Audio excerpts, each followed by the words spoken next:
all 22 people on Twitter, whatever they want to do.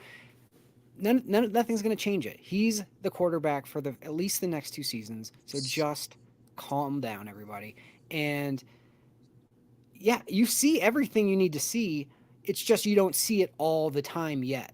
And I made a comment when we were texting that he's such a anticipatory thrower of the football that sometimes things look inaccurate because he's throwing it so early that guys aren't there's the chemistry of like isn't there yet of knowing Mm-hmm. exactly where and when he's going to throw the ball. And once he gets just more time with this offense, more time with these plays, and more time with these receivers, if we have these same receivers, especially the young guys like Vele and Franklin and those kind of guys, Mm-hmm. he's going to look better and better. And I think that's why he looks at Franklin more than he does kind of anyone else because he's the one guy that he knows Franklin knows him. You know, he peeks at Franklin a lot more than he does anybody else. And Franklin's trying to get his feet underneath him too, but um, you can see the chemistry between those two like starting to show more and more. Yes. So yeah, we're on schedule. Anybody saying, look, we got $70 million sitting in Pittsburgh. This is a rebuilding year. We're supposed to win 5 games, and we're 4-3, and we're have a very very winnable game next week. So we can almost get that fifth win next week. We can get that fifth win next week Yeah. if we just take care of business. So like, I'm not going to like nitpick and freak out about anything right now. Our defense looks better than we thought it was going to be. Bo Nix is looking on schedule for a rookie. I mean, if you would have been like, hey, before the season started, Bo Nix is going to start 4-3, would you take it? Yeah, you would. Yes. Yes. Mark, your thoughts? Yeah, and I think Jeremy said it really well. I mean, it's definitely it's kind of a fan base issue, and it's not like that there's anything wrong with the fans. I totally understand it because it's been Yeah. quarterback hell for God knows how many seasons. But I think a lot of the times we really lose sight on the fact that this is a rookie in his 7th game now. There's going to be a lot of things that look ugly. And tonight, for sure, there was a lot of that. I mean, I was surprised by some of the throws that he missed. And I think Jeremy made a good point of like, he's a very anticipatory thrower. And I think sometimes you see that in his footwork where he's anticipating the throw and he kind of gets a little bit like, kind of like stops himself. And then that causes him to be inaccurate. But what I look at is all of his cons right now are unbelievably fixable. I mean, you see guys make strides in that all the time. Patrick Mahomes, when he came into the league, and in fact, sometimes now still, he has some of the worst footwork you would ever see in a quarterback.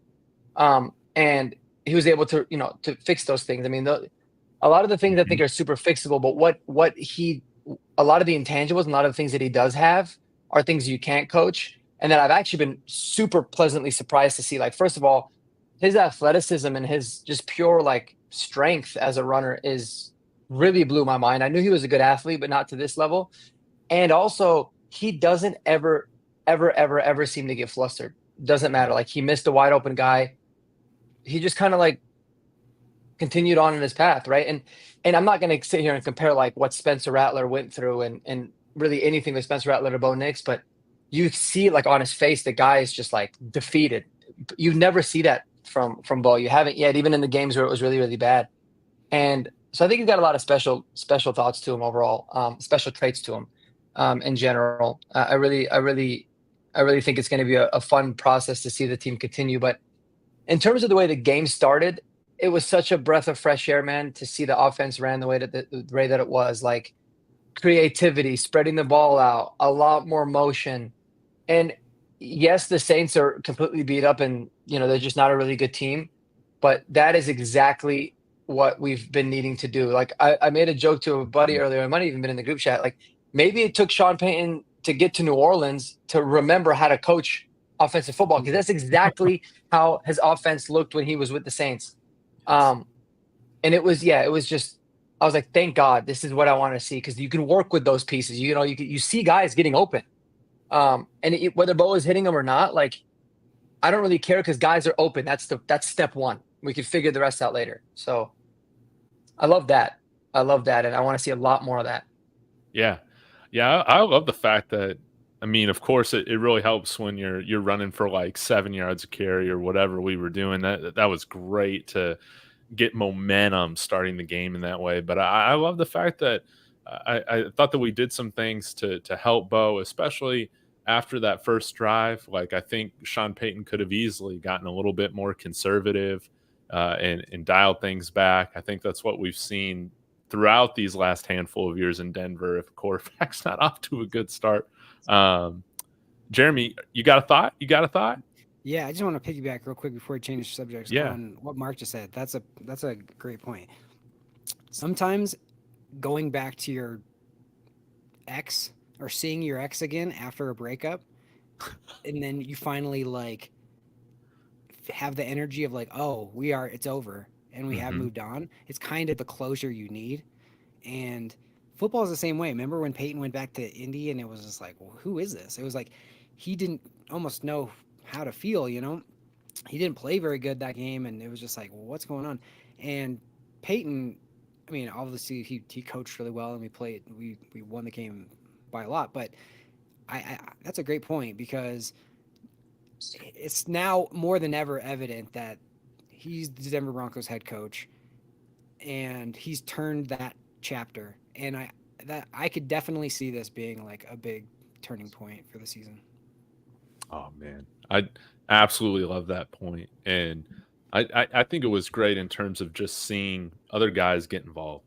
Like what we were calling for after this Chargers game was like, man, we need to start seeing a little bit more of the youth. And Troy Franklin, leading receiver in today's game, 5 catches, 50 yards. I think he had a long of 30. You saw Devon Vela, I think, get on the stat sheet as well. He had 1 for 20. Lucas Kroll, we finally got some catches from a tight end here, 3 for 41, and Javonte Williams was really helpful as well, 3 for 23. We executed some nice screen passes, and Javonte was really great. So it felt nice to see some of those guys involved. That I like how they used Marvin Mims. Mark, I would love for you to speak about this a little bit, because you were talking about it in the group chat. I like how they used Marvin Mims, but dang, man, catch that ball. Yeah. Man. Yeah, that one drop was definitely tough. But yeah, I mean, you know, using him in the backfield now, you know, early in the game, now all of a sudden you got the team thinking, you got the offense, you know, the defense thinking like they got to account for that. And then it you know, it shows them a look, and they use them a lot in motion, and they were able to get him a couple like wide receiver screens or some throws out of the backfield, just getting him going a lot and Yeah. getting him in space. He ended up, I think, with what, two catches for 18 yards. But Yeah. I think a lot of the things that they can do with him when he doesn't even touch the ball is super important, because it opens things up for other guys. And it happens all the time. Even on the throw where early in the game where Bo Nix missed Kroll wide open. Well, Franklin and Kroll were both wide open, but he missed them. That was because when they put Mims in motion, he took half the field all the way right. Like everybody was just moving. And so it's those kinds of things that can switch things up, and it opens things up in the run game, because you got to account for him. You got to put one extra player back there. So it's just what I've been wanting to see. And I did want to give a really special shout out. I know you guys touched base on Troy Franklin. He looked awesome today from an actual NFL wide receiver standpoint. I thought he was running good routes. He had one catch. It was like a 5-yard catch, but it was super contested. And I loved how strong he was to the ball. Mm-hmm. So little baby steps, but he's been a pleasant surprise for me, given where I thought it was going to be a redshirt year for him at the beginning of the year. So, kudos to him, man. He looks really confident too. So there are a couple run blocks that I really noticed where he held his own too, as well. And to your point about Mims, Marky, with the motion, when Bo Nix had that big run almost to the touchdown, maybe he was down at like the 5 or something like that. You know, that was also set up from a Marvin Mims motion from the left to the right. It was nice to see Sean Payton kind of open up the play calling a little bit with Bo Nix's legs. It was nice to see Bo Nix scramble a little bit. I think Sean said at the end of the first half that might have had to do with them playing a little bit more zone than what they've seen throughout the season so far. But The biggest stat to me that I don't think it's a coincidence. No turnovers from Bo Nix and a Broncos win. That's what I like to see. And he led a handful of scoring drives. Of course, he didn't get credit with the touchdowns, but who cares? We put up the points. Let's see. Take away 26 points to the offense this week. You'll take that on the road, especially with only 3 days of preparation. No doubt about it. Yeah, and I'm pretty sure we're 4-0 when he doesn't turn the ball over. I think all 4 wins. He hasn't turned it over himself. So, yeah, it's a good recipe. Mm-hmm. Yeah. One other thing I just want to piggyback on the Bo Nix talk is, there was a couple of times, especially when it was like 3rd down, where he kind of ran it instead of forcing something, and those forcing them, where you, like exactly what you're saying, is where you can get in trouble, and it just takes one bad decision, pick 6 the other way, and now we got ourselves a ball game, and now you have to dig in, and it's like a totally different night. Just don't make the big mistake, especially when you're up. Be smart, and punt is a win when you're up 20 something. You know what I mean? Yeah. A couple of comments that I've read and a couple of the comments I've seen elsewhere is how surprised people are with how good of a runner and how athletic Bo is. And what's interesting is at Oregon, his first year at Oregon, he ran for over 500 yards, and he had an 80-yard touchdown run in that season. And then it was the next season, once he really knew the offense and knew his players, is when he didn't have to run as much, and he was set the record on completion percentage. So I could definitely see a similar thing happening for the Broncos. Is like this year, while he's figuring it out, use his legs, use that tool, and then we won't have to as much next year. And that recipe, worked. So I think it's almost exactly like following the Oregon timeline on that kind of stuff, because he wasn't as he was only like a 71% completion percentage his first year at Oregon, and then the next year is when he really took off and got 77.4. Yeah, 77. Yeah, so it's just interesting to see that it's like people are like, we're so used to him being so deadly accurate. Where's he at? Well, it's like, well, he kind of, there's an adjustment period, and that's what we're seeing, I think. But again, we're seeing everything we want to see. It's just we're not seeing it consistently, and that's all you want to see out of a rookie is, does he have the ability to do the things that you want? Because it's not just like, oh, we need you to pick, like, you need to be your best right out of the gate. It's like, no, we need you to be great for the next 10, 15 years. Mm-hmm. So, I mean, nothing to be discouraged about, and only stuff to be excited about. And I think being smart with the football, not forcing it, was huge. I mean, that just shows the maturity of somebody. Rattler, he had a great play, and he'd have a great pass, and then he'd throw one where you're just like, ooh, you shouldn't have done that. And then how many times did he turn it over by like being a little late or getting hit? Or there was one where he got really lucky where he was getting sacked. I think it was the JFM one, and he almost threw that. And I was like, dude, tuck it. Like, I mean, I felt so bad for the kid today, though. I did too. He was beat up. I mean, imagine going up against that defense without Olave, without Rashid Shaheed on a short week in your second start. Like, dude, that is brutal. One question I got: do you guys have any concern with maybe how much Bo's running, or do you not view it as a concern? It's a question that got brought up in another group chat that I was in. I was just curious to get your thoughts. Concern in what way? Like he's going to get hurt, or concerned like it's almost becoming a crutch? No, it's definitely not a crutch. I think it's more of from an injury standpoint. Yeah, well, no. I'm always concerned anytime a quarterback takes any hit, but he's at least smart with the way he does it. Like he is pretty smart. He does a good job of not taking a big hit. Yeah, like, he does a good job of a little bit more reckless today, but I don't mind it. Like for me, it's like, dude, go play. Yeah. Like if you're playing, go in there and play. And so I agree. But what do you think, David? Yeah. I just want him out there playing free, not thinking as much. So Yeah, I do think like he lowered his shoulder maybe a couple more times than what we've normally seen, throughout the first 5 games or so, or first 6. But I don't have an issue with it at all. I love the fact that he can use his legs to escape pressure and make negative plays positive plays. I mean, it's just been something here that we've been begging for forever. But I wanted to piggyback a little bit on talking about Spencer Rattler and the defense. Coming into this game, I think I might have mentioned on our show together earlier this week that, or maybe it was yesterday in my pregame show, I said that I think we could see like another 7-sack performance this week, what we saw against the Jets, and we were close. We got 6. Nick Bonito was so close a couple times to getting a few more, but I wanted to shout out everybody who was credited with the sack. We had Jonah Ellis with half a sack, JFM with 1, Zach Allen with half a sack, Nick Bonito with a sack, Jaquan McMillan with 1, Cody Barton with 1, and Justin Sternad with 1. I mean, we were bringing pressure. Vance Joseph saw this opportunity to really, really go after him. And again, credit to the defense for putting themselves in position to do that, because they were wrapping up Kamara early on first contact. What we weren't doing against J.K. Dobbins, we did, and we corrected, bounced back, doing it against Alvin Kamara.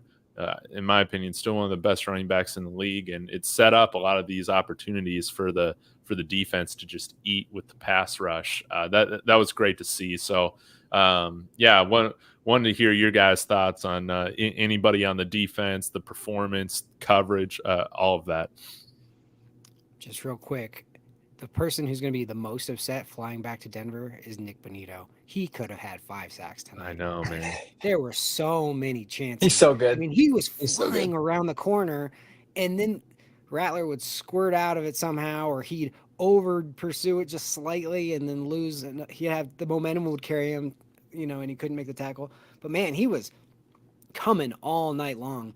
And the only points that Rattler put up was because of he escaped 1 sack and then had that really long run. Other than that, I mean, it was a complete just onslaught on him. But yeah, Nick Bonito, man, shout out. He was coming tonight. Oh yeah. Yeah. And go ahead, Mark. No, I would say for me, shout out to Cody Barton for sure. That dropped interception early. Imagine that he would have had 2 picks. But I mean, 8 tackles, a sack, a PBU, a quarterback hit, and a touchdown. It's a pretty damn good night for him. And Riley Moss, man, 6 targets, 0 catches, 0 quarterback rating.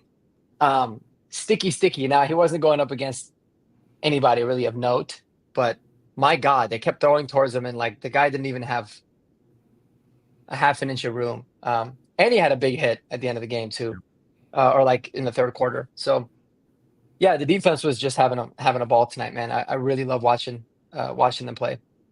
And Barton could have had that scoop and score too off that one that got called back because who jumped? Oh, it was DJ Jones. Remember, he jumped. Mm-hmm. So I mean, he could have had 2 picks and touchdowns. 2 touchdowns. 2 touchdowns. Like it wasn't. Yeah, it was. Yeah. Yeah, it was right after I called him a name, so that I was like, all right, remember, I got to do that next week. Yeah. Mm-hmm. And again, I just want to spend one more time talking about Troy Franklin.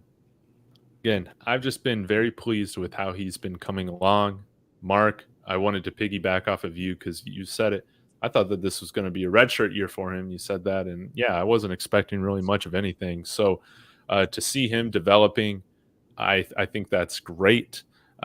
Why I'm also bringing this up, though, is, we're 4-3. We got the Panthers, and then the gauntlet starts. I think we go to Baltimore, and then do we go to KC after that? Kansas City. Okay. So do we make a move? Do you see the Broncos making a move to bring in some more weapons? What do you guys think we do with this extended or time off that we have now before the Panthers next Sunday? A lot of people were saying they felt like this was a real fork in the road game. Like we Yeah. lose this game and it's like, ooh, might be sellers or might not do anything. But if we win this game, it's like, ooh, we might be big buyers. So I could definitely see it for sure.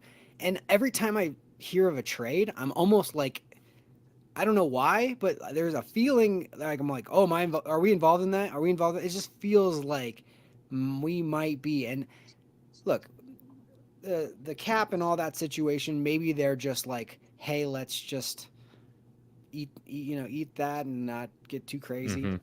and just try to roll over as much money for next year. And maybe that's where we're at. But you know, this game kind of showed like, yeah, we've had some tough losses, but every single game has been close against pretty good teams, Hmm. and we've beaten some decent teams. And now, like Tampa Bay specifically, and this is one of those games where it's just like, I mean, again, they were like, the walking wounded over there, but Yeah. uh, it was a complete like, yeah, it felt like preseason. It felt like a completely different. It felt like we were playing a preseason game, like the class that was. So this should give confidence in the locker room. And I'm just speaking of, oh man, how good is it for Sean Payton to have Club Dub back in New Orleans one last time? You know what I mean? Oh, you saw him hug Malcolm Roach at the end of the game, Yeah. and they looked at each other like, I got that for you. You know what I mean? Like they wanted that game. That was some revenge game. Let's speak about Malcolm Roach real quick. Malcolm Roach, great signing. Dude has been a stud. Super underrated. Like he just never gets talked about. We always talk about the pass rushers and the cornerbacks, but man, Malcolm Roach is killing it. What a good signing that was. And I don't know how New Orleans, looking at their defense, is like, oh, we could just let this guy walk away. Like he's Yeah, great. baller. And he led the NFL last season in run defense. Like, okay, if you guys want to give him to us, sure, that's great. I don't know if you noticed this, but there was one play where he dropped back in coverage and Spencer Rattler threw it over to him and he did the strap, Yeah, the little I strap texted it. celebration. It's so Yeah. funny, man. And then he I lifted loved up it. his shirt a little bit for I don't know what that was, but like he was just like, yeah. I He's just thought probably that was showing so like funny. even a guy with a belly like this can cover. Yeah, totally. Yeah. No, I thought That- about this a lot. I made a video actually about the whole trade narrative. I don't know. I mean, I definitely don't think we're going to be sellers, regardless. Well, if we were like maybe 1-6 or whatever, but I think that there's a chance that we're going to be buyers, and if we do, it's probably going to be for a tight end. I would look more in the tight end position, Yes. or maybe even still in the running back position. Even though Javonte looked good, I think there's too much inconsistencies there. Trading for a receiver doesn't really make sense, in a sense that, like, are you building for the future or are you not, type of a thing for me. And then also, when Josh Reynolds gets back, it's going to just further crowd that room. So it's like, yeah, it would be a good thing. We could certainly upgrade in that, that position. But, are you sacrificing future success because of it? Those are just things you have to think about. But I would say for a tight end, I think, it's a huge possibility and something that we should look at. Somebody like a David Njoku, maybe Juwan Johnson, like we saw tonight with the Saints. He'd be a good upgrade. Hunter Henry, those kinds of guys. Yeah, I think like you said, tight end is like it's got to be a building piece, right? It can't be like a rental. That makes Right. zero sense. No, for sure. So, Yeah, for sure. and I saw somebody on Twitter going, "Oh, David Njoku was spotted in the DIA or whatever," and it was this guy with like biceps as big as mine, and he Oh was like, no. and it was like in front of a big sign that said "Hurts Boston." I was like, "Come on, guys, what are we doing?" Like, No. Yeah. look at the picture for 3.5 seconds before you post something like that. I mean, I don't know. Maybe Yeah. they're just trolling, but he would be somebody that would be interesting for sure. The fact that Dulcich is just completely in the doghouse at this point is like, I'm surprised. Like, I don't know. Maybe I don't know what he's practicing or whatever, but It's because they're he going can't block. heavy It's crawl, I guess.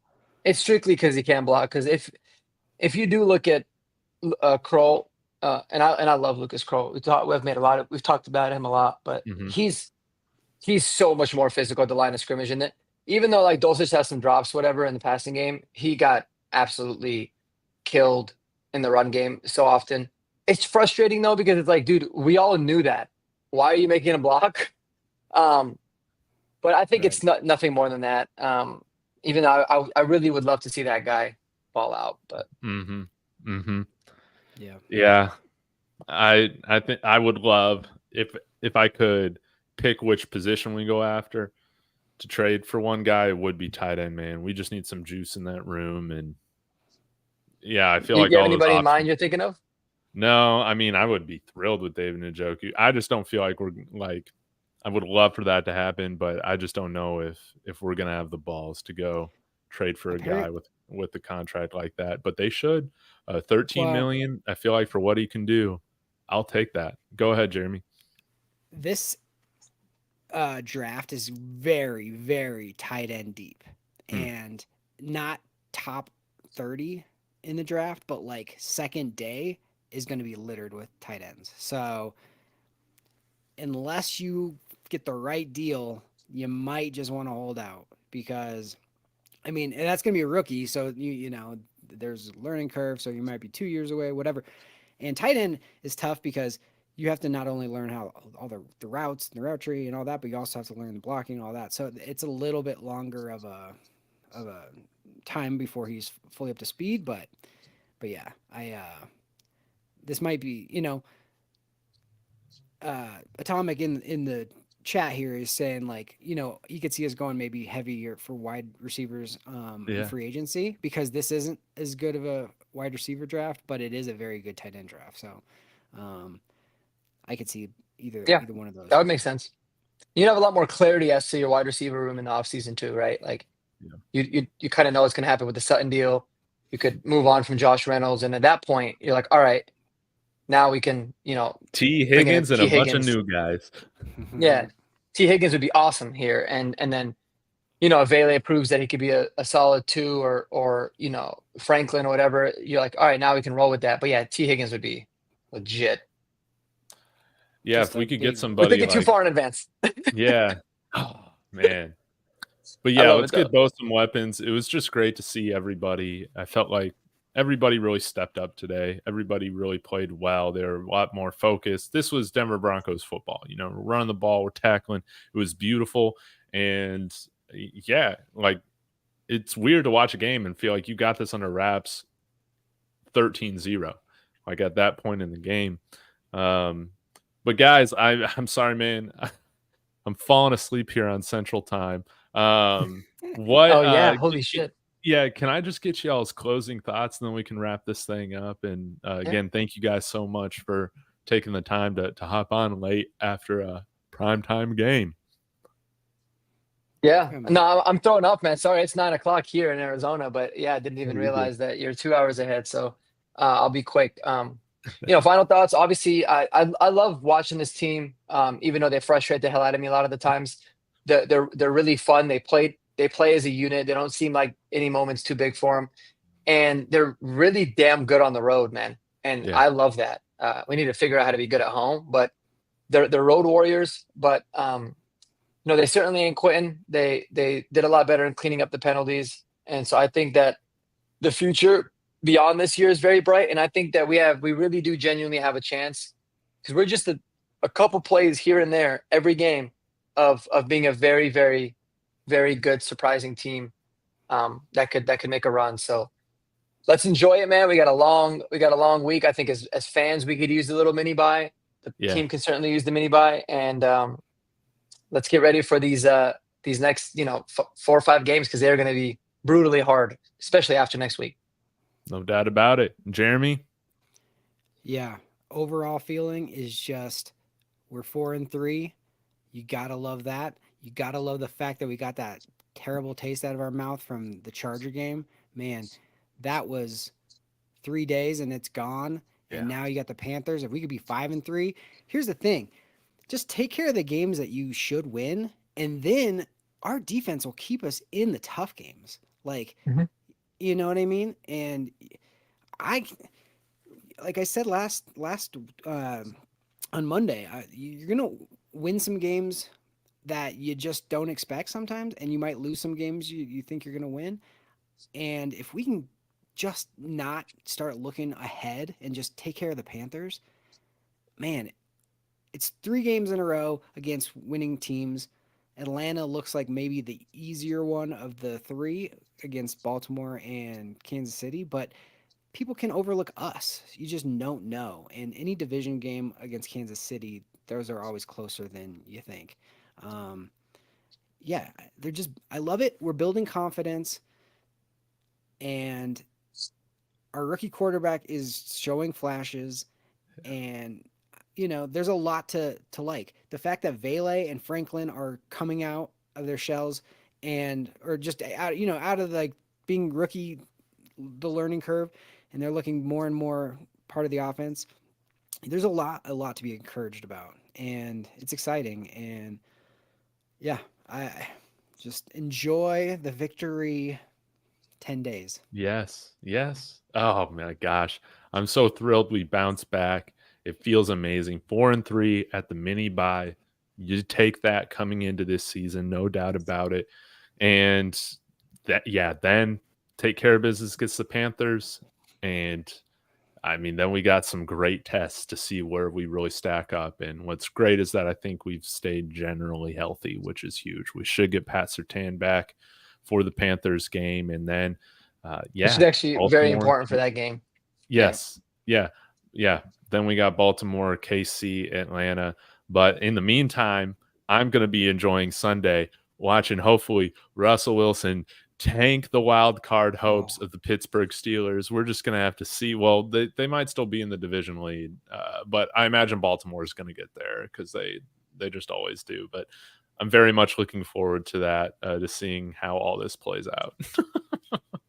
Those memes were so funny about Justin Fields, about how he did too good of a job getting away from 500 that they had to bring Russell Wilson in to get him back to 9-8. I was like, that they're not wrong. You're not wrong. We have to be middle of the road, guys. Yes. What's going on? Like, we're not on schedule for 9-8. Like, bring in Russ, bring in high knees over here. It's going to be interesting. It's going to be quite the game. I can't wait to watch it. It's going to be cinema. So, all right, guys, thank you so much for get some rest, my man.